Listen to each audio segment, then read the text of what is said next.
Before watching the video, don't forget to subscribe the channel and enable bell notification to never miss an update from us. Hello everyone, this is Ashima Shukla and you're watching us on Entri channel. And this is a video in which we'll be talking about daily news events or current affairs. And the discussion is going to be in a form of detail so that all examination aspirants can benefit from it. So if you're preparing for SSC or NTPC or banking, or any of the defense examination for that matter, all of you are going to be benefited from this video. So you can openly share this video, and for all of you who want to practice the questions as well, or you want to keep in touch with the news events, you can take everyday quiz at Entri app, which happens free. Right, you don't have to pay for that quiz, so you have to download the app, and from there you can select the examination you're preparing for, and in every examination segment we have this free quiz along with a 7 days free trial which is going on app for any of the paid batches. So you can get a trial of paid batches also if you're preparing for any of the examination, right? So with that being, we'll be starting our discussion. The first news event which we'll be discussing is central government scheme for industrial development of Jammu and Kashmir. Right now, it has been approved by Cabinet Committee on Economic Affairs or CCEA, and it is the first of its kind, as we can say. Right, it is the first of its kind of such industrial development scheme which has been approved, and the purpose is to boost the industrial development so that people are not dependent upon government jobs completely, and private sector is also enriched alongside. Right now, till when will these funds? Now, funds that have been allocated is about 28,400 crores, right, for industrial development, and these funds are going to be utilized till 2037 for various purposes, right? That is creation of jobs by building in more industries in the part, right? Alongside, investment incentive is also going to be given. Now there are certain zones which have been created, right? So in zone B, if we say, there's going to be 50% incentive for investment in manufacturing and construction sector. Similarly, 30% incentive is going to be given for capital investment. So on and so forth, incentive will be provided for people who want to invest in the state, and there's going to be government involvements also. Right now, incentive, there's a maximum limit to it. So the incentive that is going to be given at the maximum is 5 crore rupees in zone A. If we talk about maximum incentive, there are two zones, zone A and zone B. So in zone A, we have 5 crore rupees, whereas in zone B, maximum is 7.5 crore rupees. 7.5 crore. These are the maximum incentive amount that can be given under development of these zones. Right, and industrial sector development is going to be by 2037 in this amount, as we have discussed.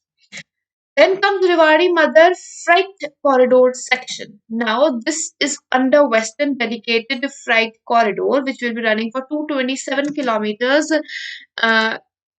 area or distance. And if we talk about this, alongside we have another news, that is world's first double stack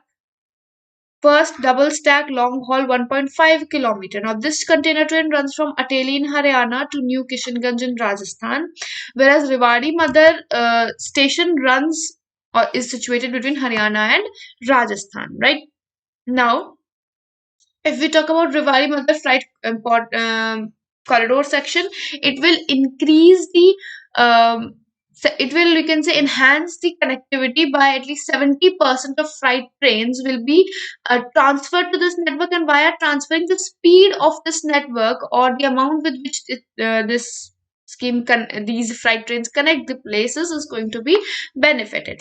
Now another important thing is that new schemes and things are being launched by, you can say, the government. So one of them is Mission Shigra. Right, Mission Shigra has been launched by Indian Railways, and according to this mission, the freight train, the speed is going to be increased to 100 kmph. Right, as of now it is 75 kmph. Right, and maximum speed of freight trains, this is going to be increased to 100 kmph soon under Mission Shigra. So right now they are working only in the segment, as you can say, of this corridor, the Western corridor, but soon enough it is going to be implemented all around India as well, because in India, if an average speed is set up, it applies to the whole of country, as we can say, right? So average speed is going to be involved, increased, and Mission Shigra, which is currently launched in UP, Western Dedicated Freight Corridor. So UP, it has been launched as of now, and it is going to be soon implemented in other states also. Right? So Mission Shigra in UP.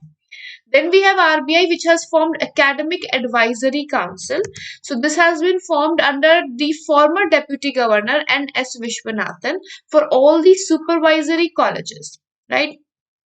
Now, supervisory colleges were induced for reinforcing the supervisory skills among the regulatory bodies. And for that matter, if we say the news event associated is that this whole advisory council is going to be set up, and it will, you can say, this whole advisory council is going to work for all the supervisory colleges of India. Now, what are supervisory colleges? They are established by RBI for monitoring the Indian banks which are located abroad as well, or which have foreign branches as well. Right, so monitor Indian banks abroad or foreign branches for that matter. Now, supervisory colleges as of now are for 6 banks, that being State Bank of India, ICICI Bank, Bank of Baroda, Axis Bank, Bank of India, and Punjab National Bank. These are the 6 banks for whom supervisory colleges have been established by the government of India. Right. Right. Then we have a committee which has been formed for preservation of Ladakh's land, culture, and language. Now, this committee head is going to be Minister of State for Home, that is G. Kishan Reddy. Right. There are 2 Minister of Home. From them, one has been appointed as the head of the committee. Now, what is the demand? There had been an earlier demand that it should be Ladakh should be included in the 6th schedule, which has provisions for tribal areas, or which gives an autonomy to states of which have tribal areas on a majority. And these states under 6th schedule are 4, that being Meghalaya, Assam, Tripura, and Mizoram, and Ladakh wants to be included in this list as well. Why? Because they believe that their scheduled tribes that are among the following: Bodh, Balta, Beda, Barokpa, Chandpa, Mon, Gara. So these are a few tribal areas, tribal groups of Ladakh, and they believe that their culture needs to be conserved and preserved, as we say, and promoted. So for that purpose, the 6th schedule it should come under. That is what the proposal has come up. And for that matter, there was a 10-member delegation from Ladakh which visited Minister of Home Affairs, that is Amit Shah. And right now, what is happening is the discussions are going on, and there's quite a possibility that this committee also might recommend. So, for understanding of this whole arena, understanding of how measures should be taken, this committee has been established. And via this committee, the results are going to be coming up. That is whether it should be included in the 6th schedule or not, or how it should be conserved for that matter. Right? Now, regarding 6th schedule, you must know that 6th schedule was constituted under Article 244 of the Constitution of India, right? And it was established under there's a National Commission for Scheduled Tribes also, which is established under the Act of 2003. That, for that matter, the static information that you need to keep a tab on, or you must know about. Then we have a few one-liners.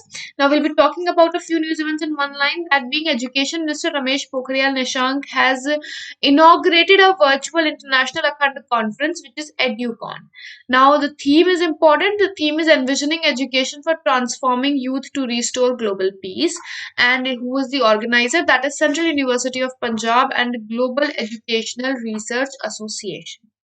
Then free sanitary pads have been announced to be given to high school and college girls by Punjab state government, and alongside they have also launched a Basera program to give property rights to slum dwellers. Right, so both of them are important. Punjab state has launched free sanitary pads for high school and college girls, and Basera program for slum dwellers, giving them property rights.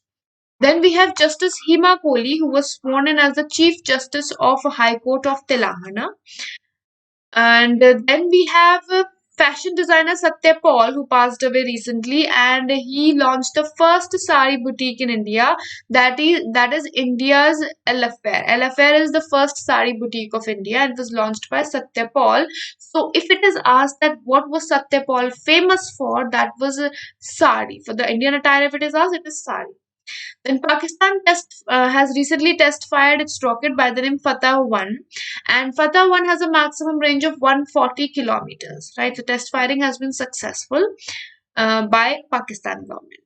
Right, Pakistan government has also recently, when if you have been following up on current affairs, you might have seen that Pakistan government has also launched certain regulations regarding protection of women and for punishment under rape crimes and all.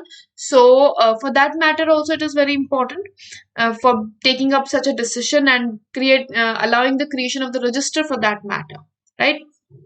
The first time in Pakistan that was. So with this, we'll be taking a leave. Thank you so much. It has been wonderful interacting with you, and I hope this session has been helpful for all of you as well. We'll see you in the next session. Until then, goodbye, take care, and have a wonderful day ahead.